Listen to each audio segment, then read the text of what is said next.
This is a test for the ITALC meeting being held March 9th, 2016. Is the, I guess we call to order.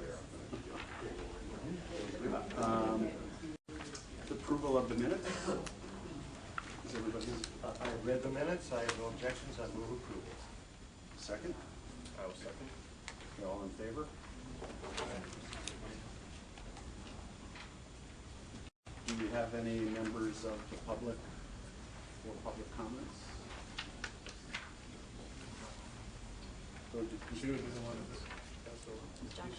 No. Okay, so then the first item would be Ariana with an information. Yep, so for your summary today, since your February meeting, the board approved the FY16 Transnet revenue revisions and FY17 to FY2021 Transnet revenues. They also approved the adjustment for the Regional Transportation Congestion Improvement Program, the RTCIP. They received the report on the EMP annual status report and the overview of developments in financial markets. They also approved the EMP Land Management Grant Program call for projects for the 8th cycle of funding. And then they reviewed the Smart Growth Incentive Program and Active Transportation Grant Program quarterly report and proposed amendment, which you saw at your last meeting. So no significant comments on any of those. Alrighty. And then next we've got Lisa, Mark, and Davis to review the compliance audit. Good morning. So we have two items under 4. We have 4A and 4B. So we'll completely go through 4A first, including the recommendation before we move on to 4B. So item 4A is the annual report on results of the fiscal year 15 Transnet compliance audits. And as you may recall, we started back in June of last year choosing the subcommittee. Then in July, the agreed upon procedures were brought before the ITALC, which you accepted. The auditors then began performing their field work. And now we're nearing the ending phase of the cycle with the drafts being brought before you today. The drafts are then brought to the Transportation Committee on April 1st. And then we have a 60-day waiting period for the ordinance before they can be issued. And so when you look at the 60 days, that brings us to May 31st. The next ITALC meeting is June 8th. And at that time, we'll be bringing the final reports due at that time, asking the ITALC to accept the reports for issuance. And at the same meeting, we'll be asking you to choose the subcommittee for the next cycle. Just continue going. So with that, I'm going to hand this over to Mark Davis with Davis Farr, your independent auditor, and he'll take you through a summary of the results of the audit. When he's done, we'll open this for discussion. And we have a recommendation, so we'll cycle back to me before we move on to item 4B, and we'll touch on the recommendation. So with that, thanks, Lisa. Good morning. As Lisa had mentioned, we began this process back in July of last year when we met with you to agree on what the procedures were going to be for this year. And those discussions did result in one new, pretty significant procedure where we were going to take a look at local street and road, cumulative local street and road revenue, and see that no more than 30% of that was expended for maintenance. We also this year had tailored the procedures, and instead of having one exhaustive list that we applied to every agency, we tailored the procedures to the type of agency, whether it be a city, transit operator, or Caltrans, and only those procedures that were applicable to that agency appeared on their report, so you didn't get reports that had a whole list of procedures where nothing was really applicable. And then for this year's audit also, this is our, every 3 years we go through and recalculate the new MOE requirement for each of the cities. And that happened as part of this year's audit. That MOE requirement won't come into play until the 2018 audits, but this is the year that the We did look at 24 agencies consisting of 18 cities, the county, MTS, NCTD, SANDAG, Caltrans, and ITOC. We did start performing our procedures in August of last year, and we finished just last month. And through these procedures, there are 7 major areas that we end up taking a look at. The first has to do with expenditures, and we pull a sample of expenditures to determine whether or not that they are spent for eligible purposes, and we had no exceptions across any of the agencies with that testing of expenditures. Next, we looked at maintenance of effort, and this is the old maintenance of effort. We compared the discretionary expenditures that all the cities report on their annual street report to the state, and compare that to their MOE requirement to make sure that their discretionary expenditures are at least what that MOE requirement is. And we had no exceptions for this year. Last year we did have an exception for the City of National City, where they had an unmet MOE requirement of $602,000, and they came to you and asked for a 3-year period to be able to cure that unmet MOE requirement. And during this year's audit, they have that unmet requirement went down from $602,000 down to $145,000. So they're almost there. They have 2 more years to go, but they made good headway this year on curing that deficit. The third area we looked at was the 30% rule, where the fund balance of an agency can't be more than 30% of what their appropriation is in any given year. And for this procedure, we did have 5 agencies that had exceeded that threshold. Those were Chula Vista, Del Mar, Imperial Beach, National City, and San Marcos.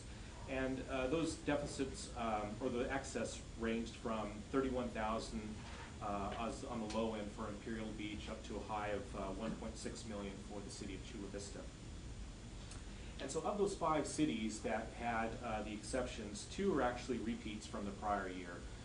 That was Imperial Beach and National City, but in both of those instances, they've drawn down their excess from 2014 to 2015. One other interesting item on the board policy, or the 30% rule, is that while Chula Vista had the largest deficit this year, in 2014 they didn't have a deficit. 2013 they did have they did have an excess fund balance in 2013. So they cured it in 2014. We're back in compliance. 2015 they fell out of compliance again. The fourth area that we looked at was in regards to local street improvements and the split of revenues between congestion relief and maintenance. We did validate that 70% of the revenues are being allocated for congestion relief and no more than 30% for maintenance. There was no issue with that. This is also the area where we had the new procedure that came into, where we looked cumulatively for all the agencies, all the cities, that they had not, that the revenue that they had received for local streets and roads, that they had expended no more than 30% of that total cumulative revenue on maintenance, and we had no exceptions at all on that. A few of the cities are bumping right up at that 30%, but they're all under. The fifth area that we looked at has to do with the Regional Transportation Congestion Improvement Program. And here we're looking at whether or not the agencies are all collecting the approved exaction fees, they're tracking the fees by development, and they're spending those fees on approved projects. We did have one exception in this area, and that was the city of Encinitas. As a very minor exception, they'd allocated $45 less than what was required to be reported in the RTCIP fund. They've already cured that $45. So that, while it's an exception as of June 30, 2015, it has since been resolved. Some of the other things in the RTCIP area that we look at, that you've asked us to look at, include looking at the percentage that agencies spend on fund administration. There's actually only one city that does spend any RTCIP funds on fund administration, and that's the city of San Diego. The limit is 3%. They only spend 1.03% on fund administration. No other agencies charge any fund administration to their RTCMP program. No cities have transferred, loaned, or exchanged those funds. No cities are granting developer credits in lieu of paying those exaction fees. And all the agencies had provided the documentation to us for review by the required date of December 1st. The sixth area we look at is transit operator eligibility. And here we're looking at total operating costs per vehicle hour for bus services and per revenue vehicle mile for rail services, and making sure that the increases in operating costs do not exceed the increase in CPI. For this year, for bus operations, both agencies were below the threshold, but for their rail operations, both agencies exceeded the growth in CPI. CPI was actually negative in this particular year, so we use a flat CPI for purposes of determining this calculation. MTS grew at 1.07%, and NCTD grew at 4.25%. And I believe this item is going to be discussed further in the next in your next agenda item. The last area we look at is indirect costs allocated to the projects. And this year we had 10 agencies that allocated indirect costs to the projects. Last year there were only 9, so there's one more agency this year. 3 of those 10 agencies did have their indirect cost plans reviewed by a cognizant agency. And of the remaining agencies, with the exception of the city of Chula Vista, all have had their methodology reviewed in the last 2 years. Chula Vista's methodology was last reviewed in 2012, and it was actually based on 2010 expenditures. So it's getting a little bit dated. The methodology that we looked at is still sound and reasonable, but it probably should be updated to get more current from the 2010 numbers to much more current numbers for the this next year. All of the results by agency are all in individual draft reports. They're all located on SANDAG's website. And as Lisa had mentioned, once Transportation Committee approves the reports, then within 60 days after that, we will be finalizing the reports as required by the ordinance. That's the results of this year's audit. With that, I'm available for any questions that you may have.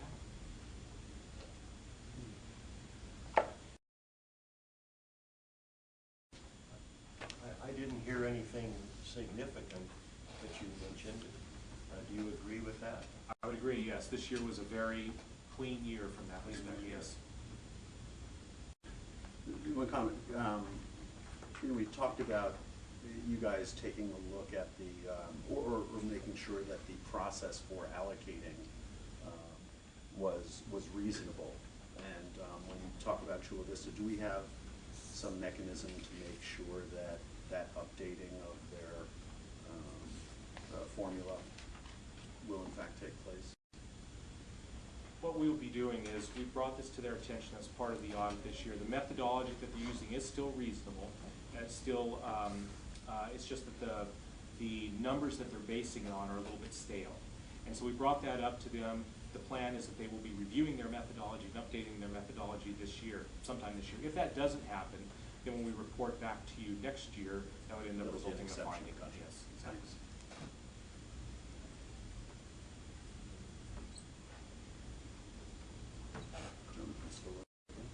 Well, I'm still studying. No, I heard nothing significant for this year, which is positive. Okay, so do we have a motion to accept? Well, I would so No, this is an accept. No, it's an accept. This one is This is 4A. 4A. 4A. Sorry, Jonathan. I move to accept it. Second. Second. All in favor? Well, I just wondered if you had said you had something at the end to. Well, I don't have to read the recommendation. You can If just we, go ahead okay, and as vote long on as, that. okay, that's all, I just Yeah, want to make sure no. that we were voting on the thing you needed. Okay, Yeah, perfect. it's just to accept the drafts. Thanks for coming back and good job. Okay, thanks.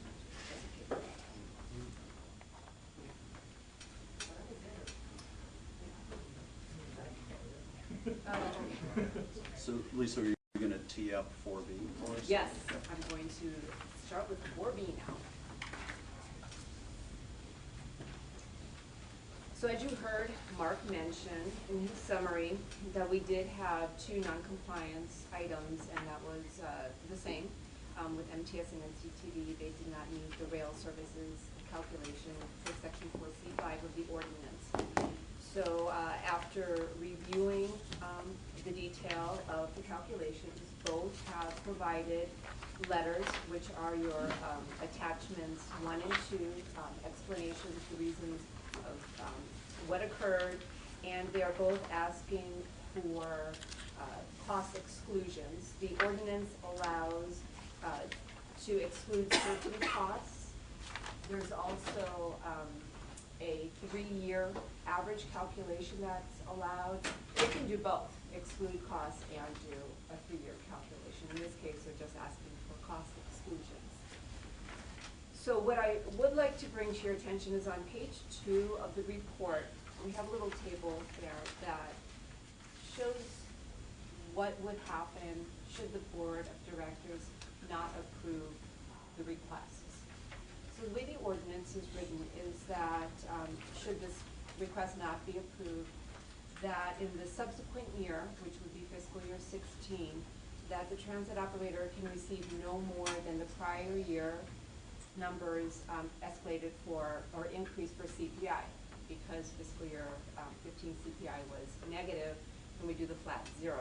So our second column there, the 0% CPI for fiscal year 16, those numbers remain the same, and that would be the maximum that would be allowed to pay both MTS and NCTD for the 2 categories shown here, the operations and the specialized services. And then we're showing you what the projected figures are for fiscal year 16, so that we can show you what the potential loss would be. So we, even with that, there are a couple different scenarios because both of them are coming forward. So let's say the board approves neither. Then what do? Well,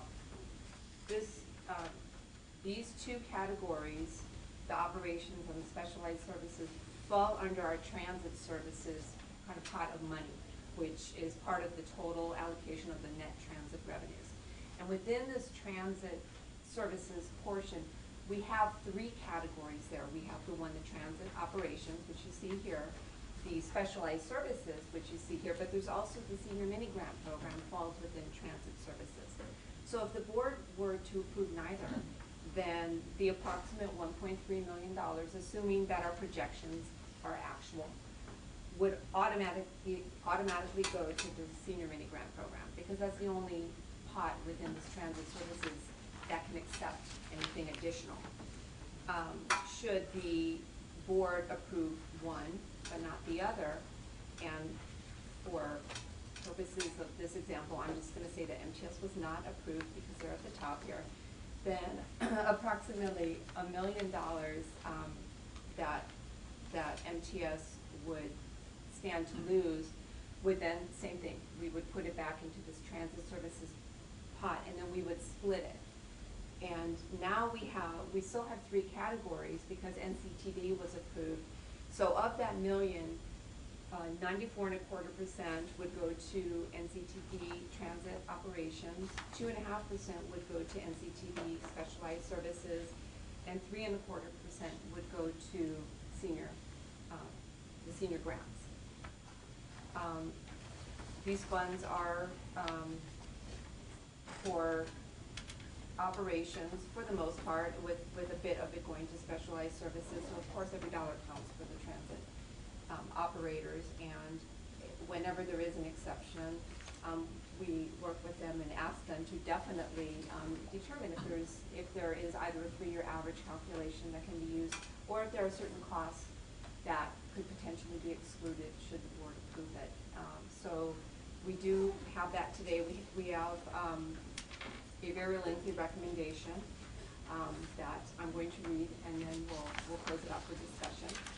So the Independent Taxpayer Oversight Committee is asked to recommend to the Transportation Committee that the SANDAC Board of Directors, acting as the San Diego County Regional Transportation Commission, approve the request of San Diego Metropolitan Transit System to exclude from the total fiscal year 2015 operating cost per revenue vehicle hour for rail services calculation, certain cost increases that were due to external events entirely beyond the control of MTS, and North County Transit District to exclude from the total fiscal year 2015 operating cost per revenue vehicle hour for rail services calculation, certain cost increases that were due to external events entirely beyond the control of NCTD. Both requests are permitted under Section 4C5 of the Transnet Extension Ordinance. So we have with us today Larry Marinesi from MTS, and we have Ryan Bailey from NCTD. And as part of your discussion, if you have any specific questions related to attachments 1 and 2, they're here to respond to. Relating to MTS, primarily the biggest single factor was the electricity cost increase. And would you expect that that's going to continue to be the case over the next foreseeable years? And then if CPI does something similar, you're going to have the same kind of issue? Yeah, this is not going to be something that's going to go away in the short term. What we're talking about is primarily transmission and demand costs that are passed to us through SDG&E. We actually were just notified that the increases are going to continue. Over the past year and a half, those costs have nearly tripled.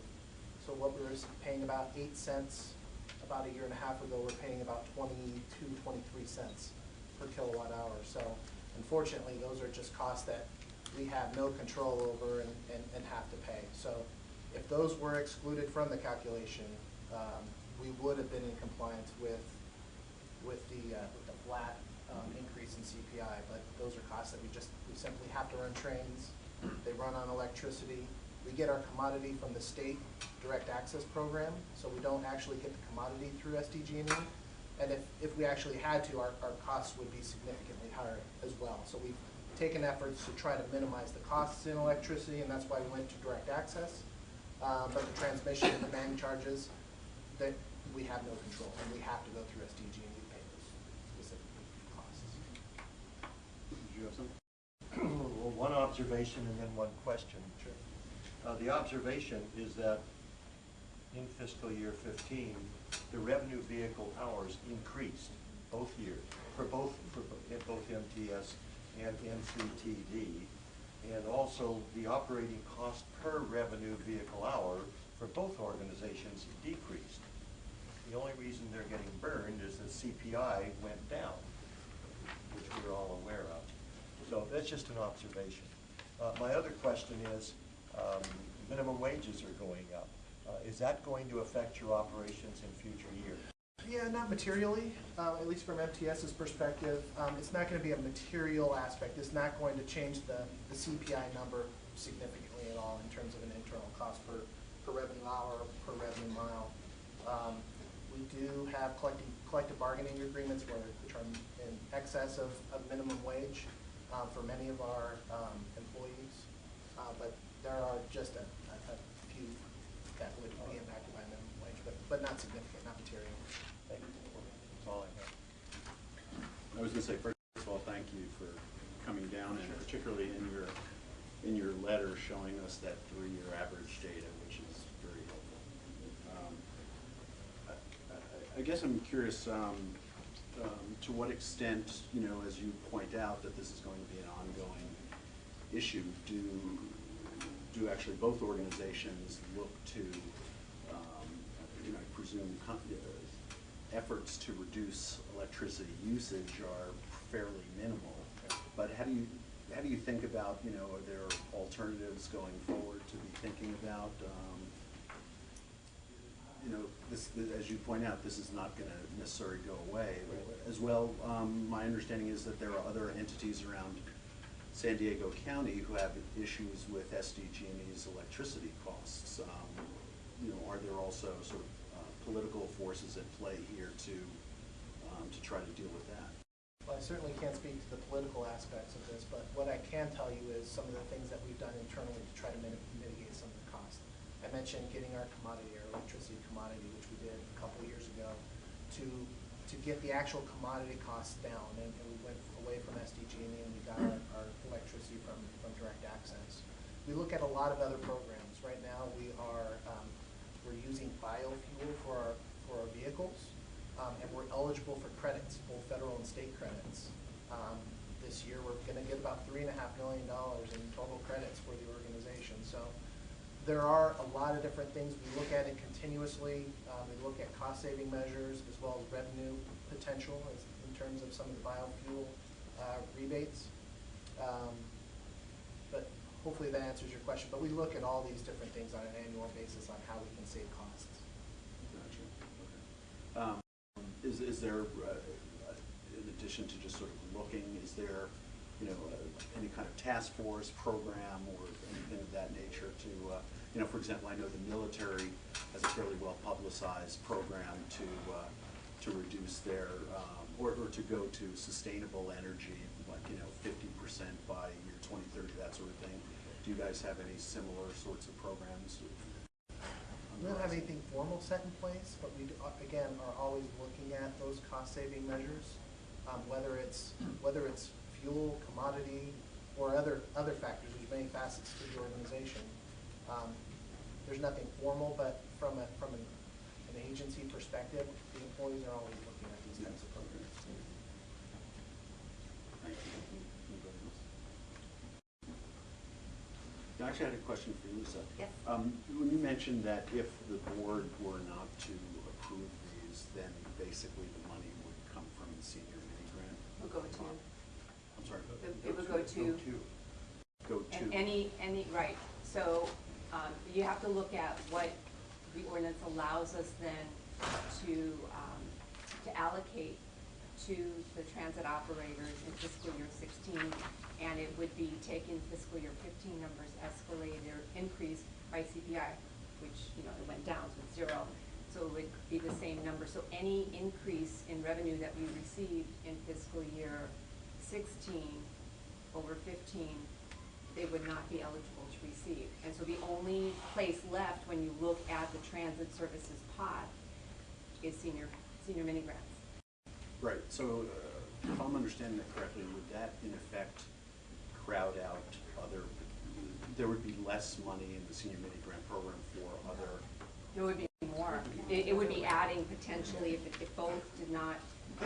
If both were not approved by the board, it would be adding additional 1.3 million on top of what they're already receiving. Okay, I was looking at it the other way around. So then what would the agencies be doing if they weren't actually getting the monies? They can tell you. I mean, would you actually cut back on services? Would you borrow someplace else, or would you get somebody really, really smart to figure out where you can save some extra money? You want to talk about? I will thank you, Larry. So for NCTD purpose, this is a couple $100,000. So on a $100 million operating budget, the couple $100,000 is manageable. We're not going to have to look at borrowing to overcome this, but it is a couple $100,000. So we would have to look at cost-cutting measures. Where do you cut? Is it staff? Is it service? Those are typically the last lines of, we don't want to reduce service to the customer because that's what we're in business to do. Looking at how do you subsidize those lost revenues? Do you increase revenues elsewhere, or do you cut costs elsewhere? So you look at potentially increasing fares, which is not necessarily directly related to this, but it would help overcome this. Other avenues of revenue, such as advertising, lease revenue for us, could we explore those, or just looking straight to the operating expense side of cutting costs where we could. Could I ask one final question? You're asking to exclude certain costs from these calculations, which I couldn't do as a private citizen, certainly. Does the Transnet Extension Ordinance allow this to be done? Yes, it does. And what is the trigger to allow it? Is it Board of Directors of Sandag can approve this, yes. These steps? Yes, and so we would always bring this to the ITAP first, then we go to the Transportation Committee, and ultimately to the Board of Directors. I feel like absent the CPI going, the counter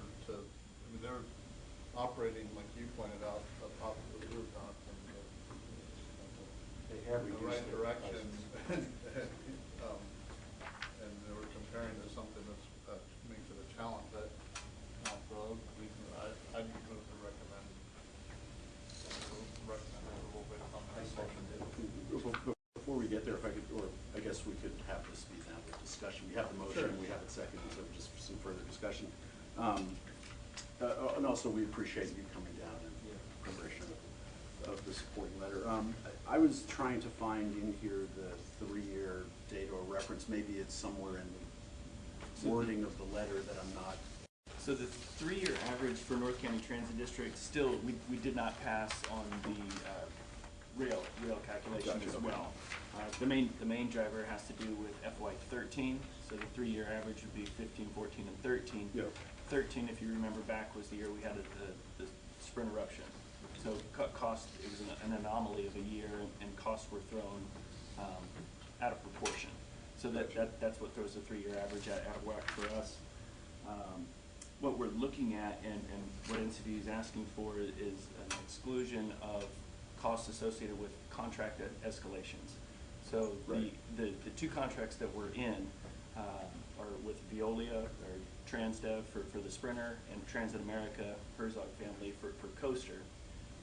Those 2 contracts make up 50% of the costs that you're looking at here. These contracts are on Transit America from 2005, for Transdev since 2008. These contracts are expiring at the end of this fiscal year, so June 30th of 2016. Those contracts are expiring, but they include escalations, and towards the tail end of their contracts, we're in the 4 to 4.5% of annual contract escalation. What we've done to mitigate this is we've gone out for procurement for rail services, and we've awarded to a new contractor beginning July 1st of 2016. In that new contract, we factored in that the annual escalation would not be any more than CPI. Basically, we use this metric here, so that'll help mitigate going forward. FY17, you might still have a bump just because of we're asking for additional expenses, but once we get to FY18, 19, 20, we're going to be in line with this requirement right here of going forward. Great, yeah, I saw that part of your letter. That's really helpful. Great, okay. That's all I had. So, should we vote on the motion? All in favor of recommending?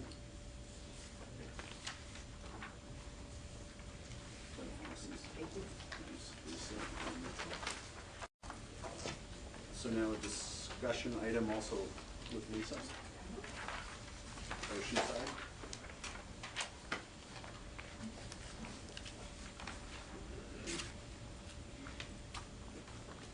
Okay, so this is item 5.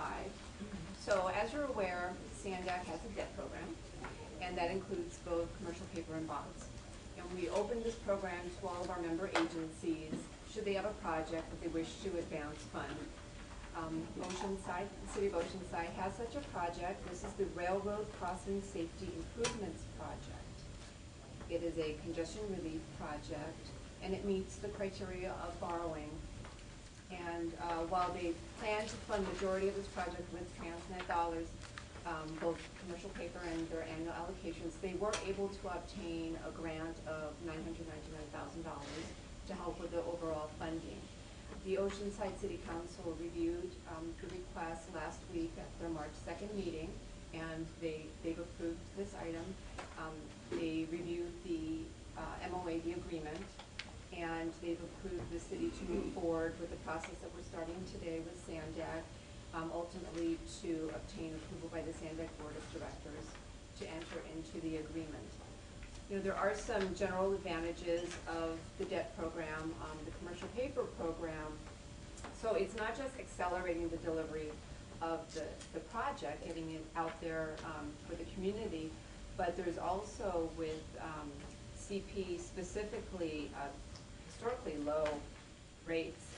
I ran the commercial paper report this morning just to see where our rates are, and they're at 2 basis points, so they're pretty low.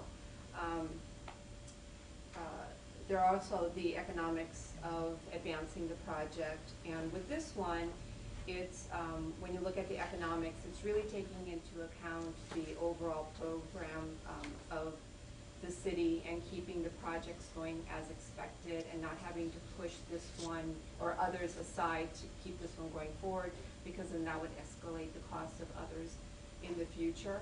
So it makes sense when you look at the low cost of borrowing to do this now. And there's the community benefits, which in this case are rather large, and we can speak to that a little bit later. The city, so there is ample capacity. What we do is we look both at the CP program as a whole. So the program itself is a $75 million program. The board has approved up to $100 million in the program, so we can always increase it another $25 million should there be a need in the future. But right now it's at $75 million. So we have about 28.8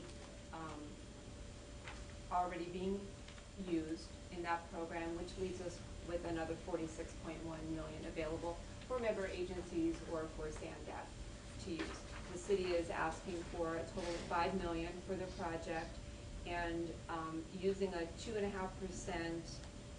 rate, which is really high when you look at the actual cost of the interest on the commercial paper, but we have to take into account costs of the program, and we escalate a little bit more just in case something happens in the economy and all of a sudden the rates go way up.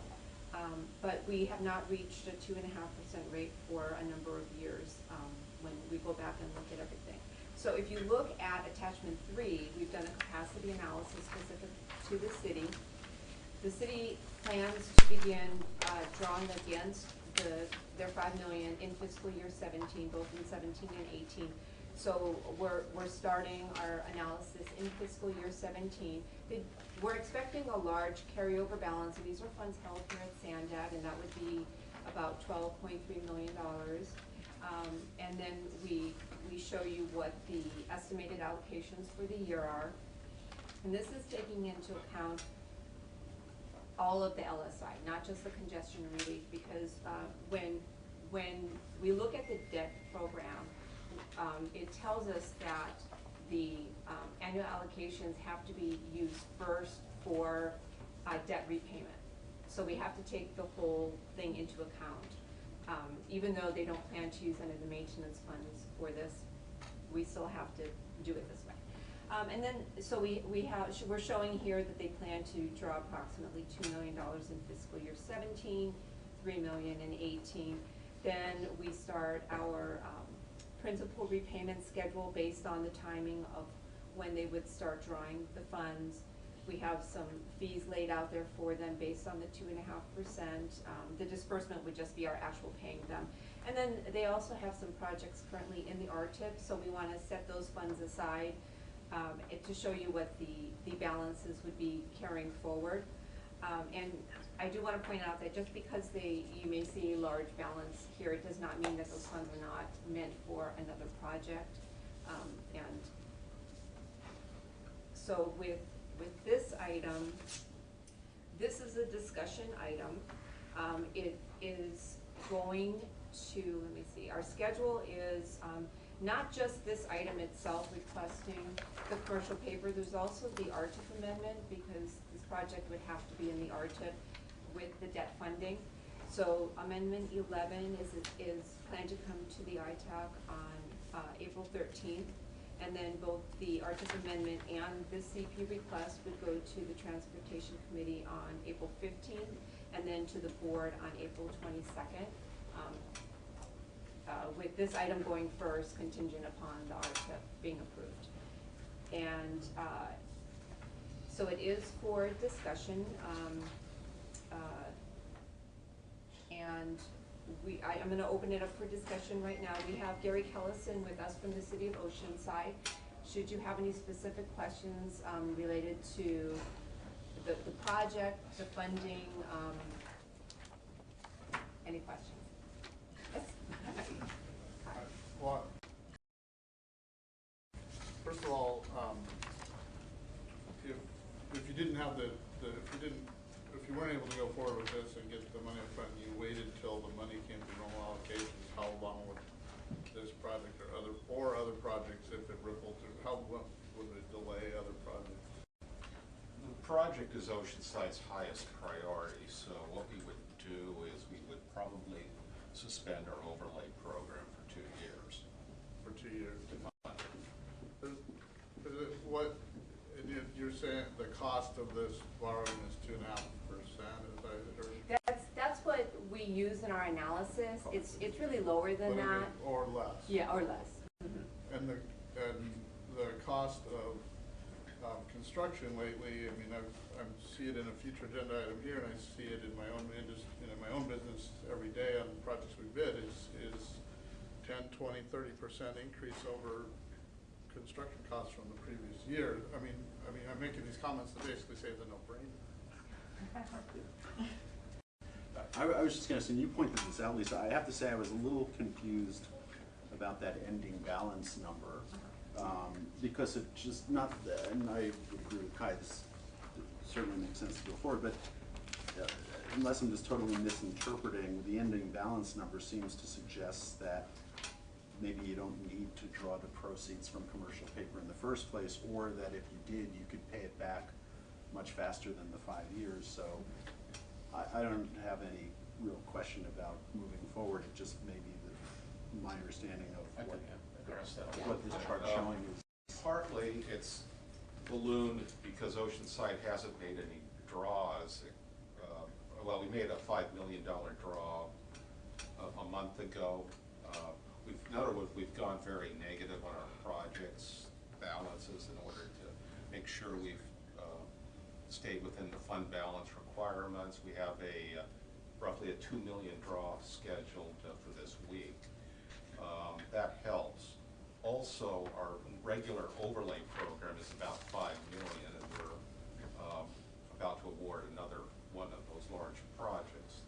There's another project. It's a transit-orientated parking facility that's starting construction this spring. It's about $2.5 million in transit funding in the upcoming fiscal year. So that'll all take a bite out of it.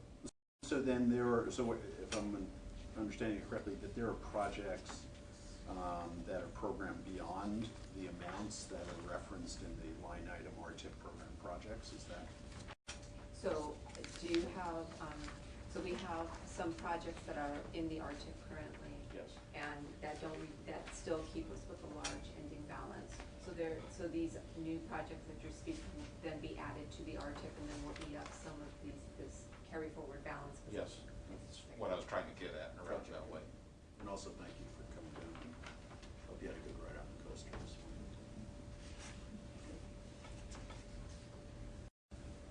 Anybody else?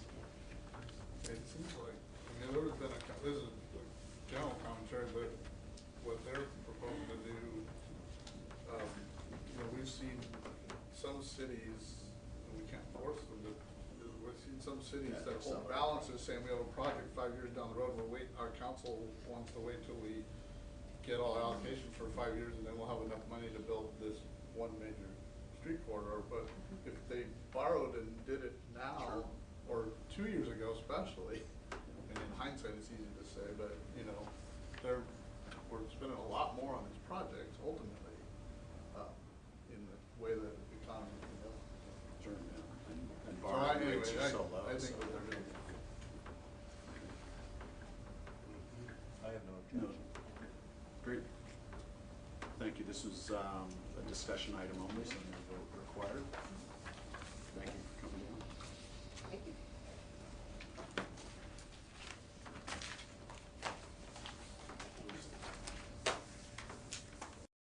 Next, item 6, progress report on the Transnet Major Corridor projects, the CEPA.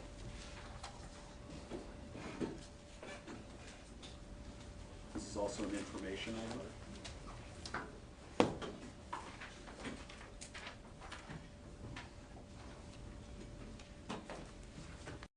Good morning.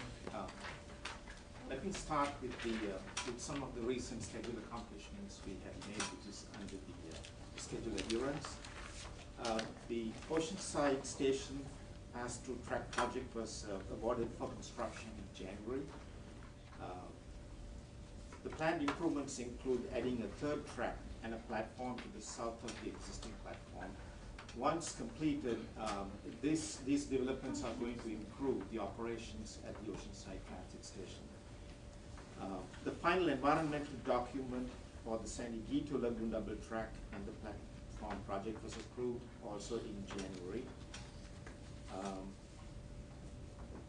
This project will replace nearly a 100-year-old wooden trestle San Diego railway bridge at a mile of second main line rail track from Solana Beach to Delmar, and construct a special events platform at the Delmar Fairgrounds. Moving down, the 1 mile long segment of the Inland Rail Trail project in the city of San Marcos was awarded for construction in November 2015.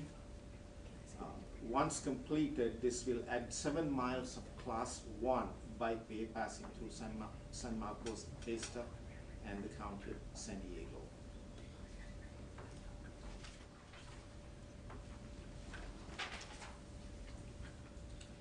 In December 2015, the draft mitigated negative declaration for the Rose Creek segment of the Coastal Rail Trail was released.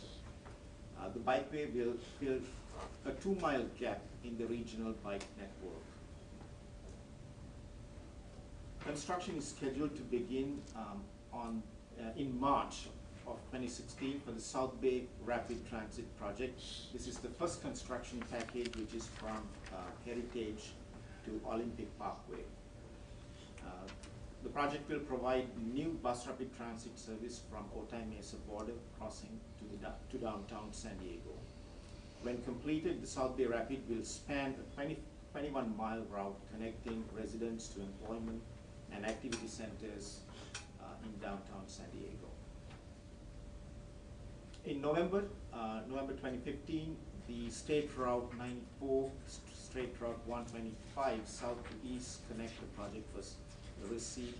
The project received final environmental clearance. The connector will pass under the existing State Route 125 and join the eastbound State Route 94 between Bancroft Drive and Kenwood Drive.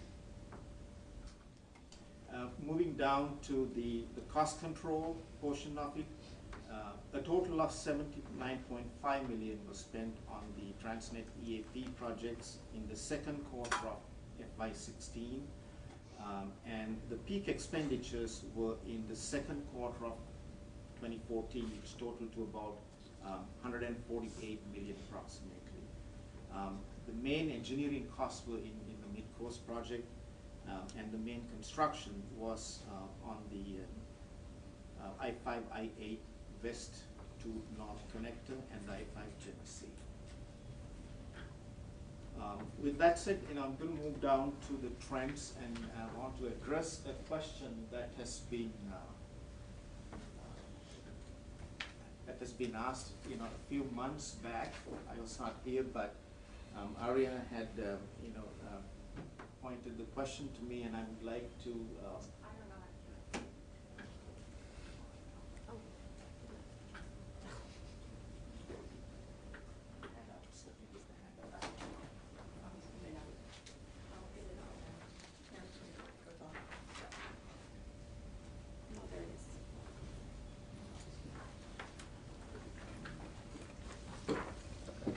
Right behind you.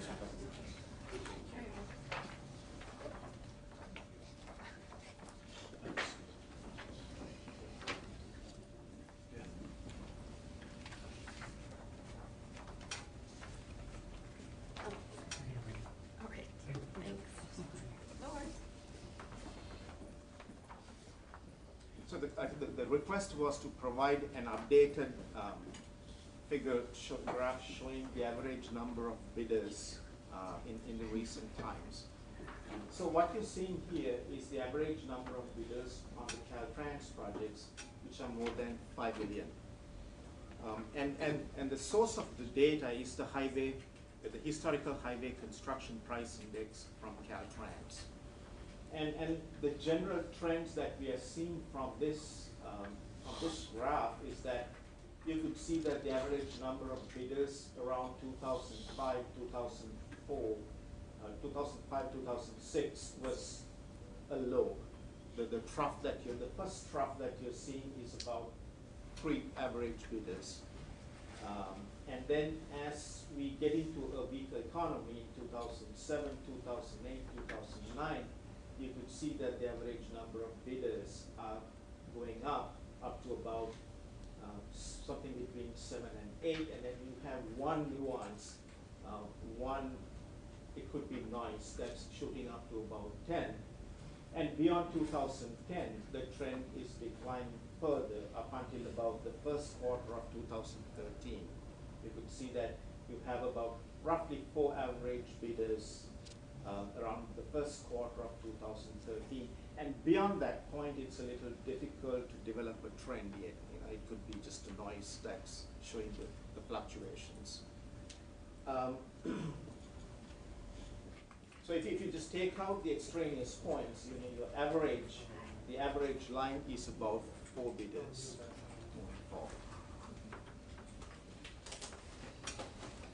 Did that sufficiently answer the question? Thank you. And on the trends, we could say that the average number of bidders on the Caltrans projects over 5 million for the fourth quarter of 2015, ending in December 2015, is about 5.3, as you can see in that figure there. The average number of bidders remained well above the low of 3.2 bidders experienced during the third quarter of 2006.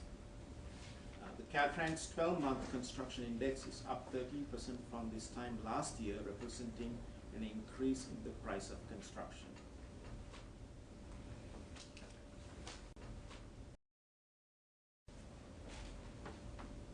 Is Sanda, so this is statewide, from a statewide index, have you, Yes. How many bids are you guys getting on projects, like on the larger projects, is it up and down? Our largest projects now are the CMPC projects associated with Mid-Coast and the Los Angeles Corridor, so we're negotiating one JPT.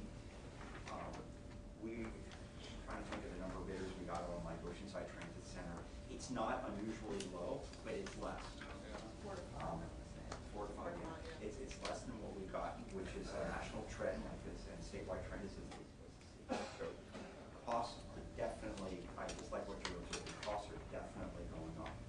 And some of the problems that we had in our engineers' estimates are when things are fairly stable, you can predict it pretty well. So when they were stable really low, we predicted really well. When they were stable really high, we predicted it really well. It's when you're in that transition period, when it was going up in the mid-2000s, it was hard to predict. When it started nosediving, it was very hard to predict, but that was a good way because right, we had all the savings. This was great, right? The engineers really knew what we were doing because we kept getting these low bids. Now it's going back up again. And so what that number is, we try to adjust. Like on South Bay BRT, we adjusted our engineers' estimates for the other segments of South Bay BRT based on the bid prices we got on the first segment we got versus the first bids that came in. And so you're always just trying to chase it that way. So we make sure that when we budget, we have enough construction dollars for more. I've seen some of the other local agencies, bigger cities in the region, having like road and pipeline projects and things. They're getting like 2-3 bidders on projects that are over $20 million or something, and then in one case I know that an agency got 1 bidder, and the price was, that bidder knew it. And, right. It's outrageous. Our town is small enough where these guys don't collude, but they certainly know who's bidding and who's not. Yeah, it's very obvious. Yeah. So that, I mean, they're definitely seeing across kind of all the construction trades industries costs for shooting up. And that really comes down to how we break up projects. Yeah. One of the things we try to do is break up projects in size that maximizes the number of bidders for this community. So LA would have a different bidders pool. They have some of the larger contractors. They can bid that. The San Diego region, for a large job, folks are going to come in from Chicago or wherever. For a smaller job, they're not. And so we need to maximize the bidders for the San Diego, or at least the Southern California market.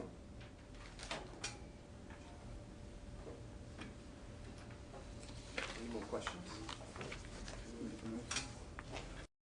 Great, thank you.